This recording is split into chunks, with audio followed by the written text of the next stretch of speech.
এই যে যেখানে আছে দত্তের বাজার, এখান থেকে চারদিকে উত্তর, দক্ষিণ, পূর্ব, পশ্চিম কমপক্ষে ৩০ কিলোমিটার করে দূরের মানুষজনও এই জায়গার, এই বাজারের, দত্তের বাজারের নাম জানে দেশীয় পদ্ধতিতে হাড়গুড়ের চিকিৎসার জন্য।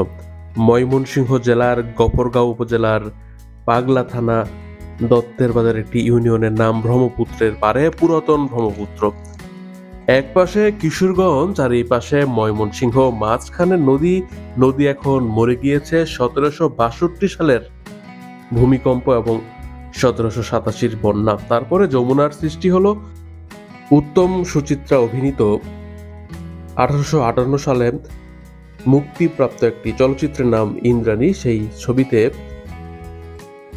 ইন্দ্রাণী অর্থাৎ সুচিত্রা সেন থাকেন ইন্দ্রাণী দত্ত, দত্তবাড়ির মেয়ে। এখানেও নিশ্চয়ই দত্ত পরিবার ছিল, সেই থেকে দত্তের বাজার। এই জায়গা থেকে ১০ কিলোমিটার দক্ষিণে গেলে গাজীপুর জেলা শুরু হয়েছে। গাজীপুর কাপাসিয়ার সর্বোত্তরের প্রান্ত টুক বাজার। বর্তমানে ২০২২ সালের যে সেপ্টেম্বর মাস, এই সময়টাতে এই পথে আসা যাওয়া না করাই ভালো। দূর দূরান্তের মানুষের রাস্তার অবস্থা চরম বাজে। কথা বলছি নাজিব মাহফুজ খান। আজকে হাটের দিন, সপ্তাহে ২ দিন হাট বসে, সোমবার এবং শুক্রবার। সোমবারে বড় হাট, সেদিন গবাদি পশু উঠে। টুক বাজার থেকে জুমার নামাজ পড়ে অটোরিকশা দিয়ে দত্তের বাজারে আসে দুপুর ৩টা। চর থেকে তাজা সবজি নিয়ে হাটের দিকে আসা শুরু করেছে মানুষ। জমজমাট হবে আরেকটু বিকালে। এই যে হাটের দৃশ্য, হাট কিন্তু ফাঁকা।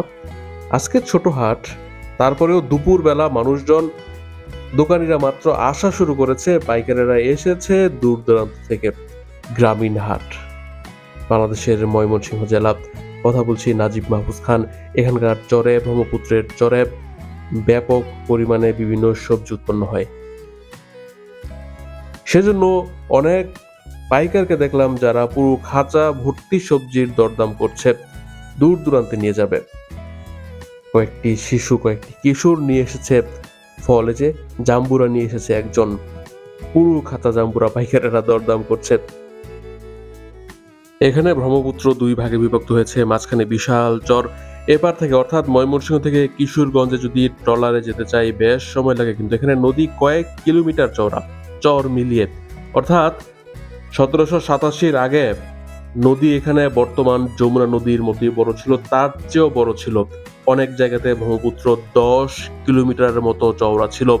ইশাখা মানসিংহের যুদ্ধের সময় এখানে ব্রহ্মপুত্র ৮-১০ কিলোমিটার চওড়া ছিল।